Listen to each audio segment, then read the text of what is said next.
Assalamualaikum warahmatullahi wabarakatuh. Bertemu kembali di channel Aldo Bako. Dan di sesi kali ini kita bakal bahas pertanyaan. Nah, kita soalnya udah numpuk nih pertanyaan yang masuk lewat kolom YouTube sama lewat WA, terus TikTok, terus ada yang lewat FB sama lewat Instagram. Sekarang kita bahas satu-satu ya per episode. Nah, ini ada juga nih pertanyaan.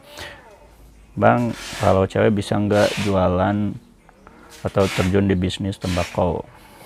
Nah, jadi sebenarnya untuk bisnis ini sebenarnya lebih universal ya. Artinya tuh selama ya, karena memang tembakau itu ada batasan usia antara 18 tahun ke atas lah ya. Itu berlaku buat cewek juga ya.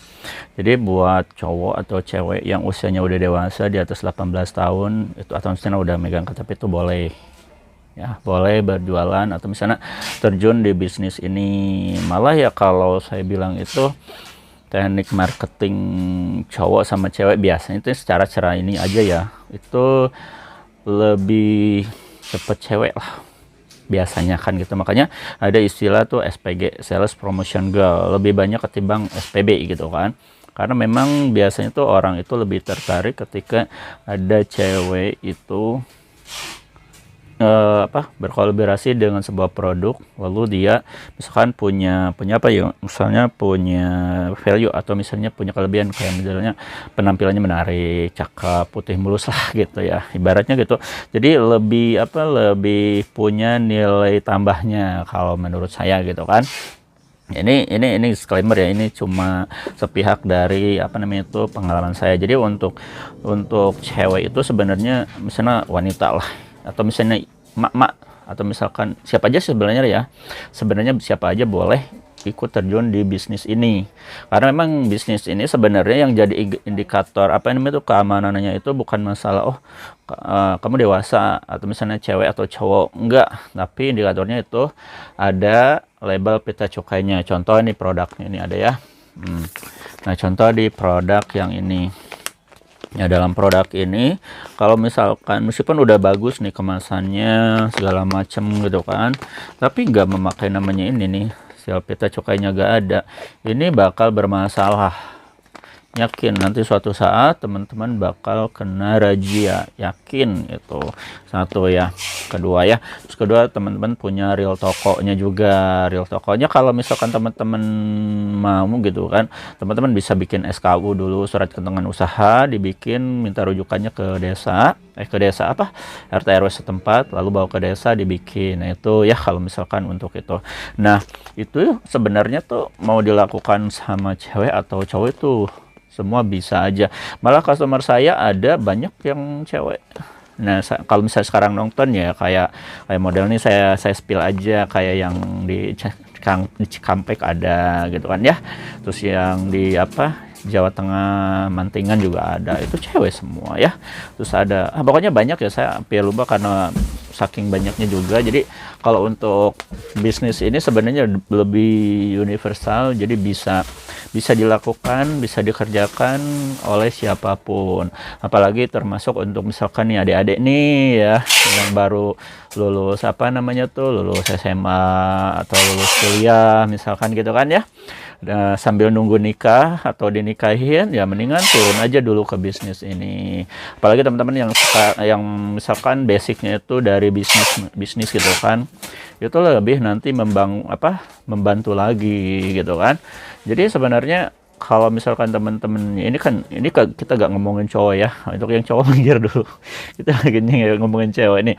Kelebihan nih, kalau misalkan marketing itu ini ceritanya yang tanda kutip si cewek itu benar-benar udah menguasai dari produknya, target marketnya gitu kan, teknik marketingnya udah dikuasai. Jadi seperti yang teman-teman ketahui nih, ini sebagai gambaran aja bahwa untuk di bisnis, kita lagi ngomongin bisnis bukan dagang ya. Jadi di bisnis itu kita jangan fokus sama selling, tapi kita fokus dulu sama marketing ya. Jadi ada selling, ada marketing. Kalau selling intinya tuh lebih langsung menjual produk, nawarin produk. Tapi kalau di bisnis kita lebih ke marketing. Marketing itu ada berapa tahap ya? 4 kalau nggak salah. Itu ada 1.0, 2.0, 3.0 sama 4.0 itu ya sebagai gambaran. Nah, ketika itu semua dikuasai, terus yang misalnya tuh yang marketingnya tuh si cewek, nah gitu kan, dia misalkan punya penampilan menarik lah gitu kan, cakep lah, cantik lah, segala macam lah, pokoknya menarik lah.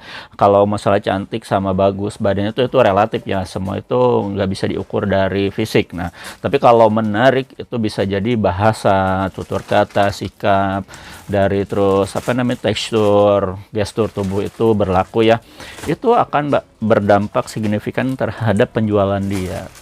Itu malah lebih apa ya, lebih menarik lagi.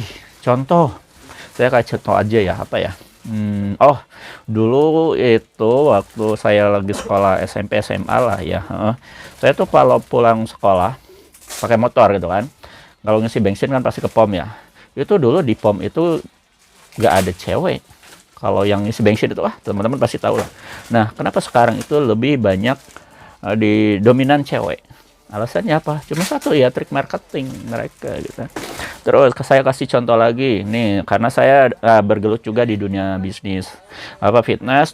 Kenapa di ini rata-rata ya, di tempat fitness itu lebih dibanyakin, diprioritaskan alat-alat untuk cewek.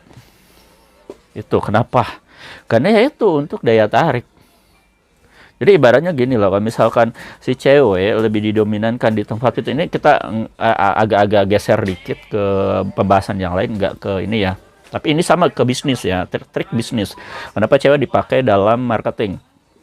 Nah, itu ketika alat cewek banyak, otomatis yang datang itu kebanyakan pas cewek, karena cewek itu kalau menurut saya gitu kan, datang ke tempat gym itu bukan serta-merta pengen cepet badannya, kalau niatnya emang benar pengen cepet badannya bagus segala macem lah, pokoknya pengen bodinya kayak biola segala macam, tapi tetap pada realitanya pas datang ke gym itu dia paling main treadmill, elliptical, terus twister, apa ya, spine bike, alat-alat apa itu, mesin yang mereka jarang sekali pakai beban-beban yang berat, apalagi alat-alat mesin yang gede-gede, gak bakalan. Nah, ketika mereka tuh banyak yang datang, itu tinggal nunggu aja. Itu satu hari, 1 minggu, 1 bulan, 1 tahun, itu pelanggan yang cowok bakal datang dengan sendirinya. Itu contoh kedua.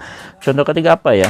Ya kalau misalkan di di jenis rokok pabrikan juga banyak ya, teman-teman pasti tahu ya, SPG gitu kan ya, lebih banyak cewek. Karena apa? Itu untuk daya tarik dari produknya itu tersendiri.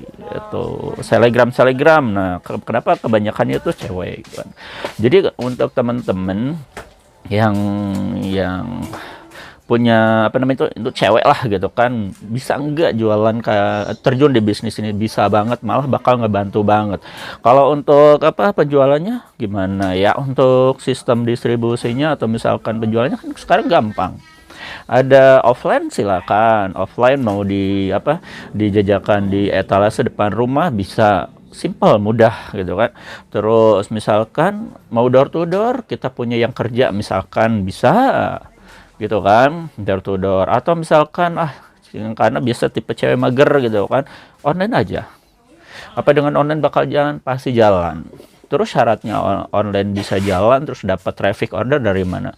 Ya dari konten. Jadi oke nih, salah satu lagi nih saya kasih ya tips-tips nih ya, tips buat teman-teman biar apa? Biar nggak jenuh nih nonton ini, biar nggak jenuh usahanya kita di bisnis online. Jadi bisnis online itu cuma satu nyawanya itu dari konten. Nah, makanya konten itu kita harus bikin yang benar-benar namanya itu apa? Bukan berkualitas benar. Jadi konten itu ibaratnya gini loh. Kita bikin konten itu jangan sampai nih, cerita kita nih punya produk nih. Nih bang, saya nih mau punya produk nih, saya tawarin, gimana, mau beli gak? Nah itu jualan, penawaran. Nah dalam bisnis itu, dalam marketing itu, kita jangan fokus sama penawaran, tapi fokuslah pada konsumen biar penasaran. Jadi kita bikin konten gimana caranya supaya si konsumen itu penasaran sama produk kita. Makanya dalam marketing itu seperti yang teman-teman tahu ada konsep bukan selling. Tadi yang saya sebutin itu dari kesimpulan dari yang tadi 1.0, 2.0, 3.0 sama 4.0 itu sebenarnya kesimpulannya nanti saya jelasin satu-satu ya. Jadi kesimpulannya biar cepat dicerna aja. Jadi kesimpulannya itu kita lebih fokus ke problem. Nah, ada problem, ada solusi. Nah, ketika ada problem terus ada solusi, di sini bakal ada namanya itu kebutuhan. Jadi ciptakan produk itu bukan konten itu nanti jadi sebuah kebutuhan. Nah, jadi barang kita itu atau misalnya produk kita tuh harus yang dibutuhkan, bukan yang diinginkan. Jadi ketika si customer Itu mobil yang punyanya mau keluar. oh iya. Bentar. Oke teman-teman, gitu aja karena ada urusan sebentar, nanti kita bahas lagi. Wassalamualaikum warahmatullahi wabarakatuh.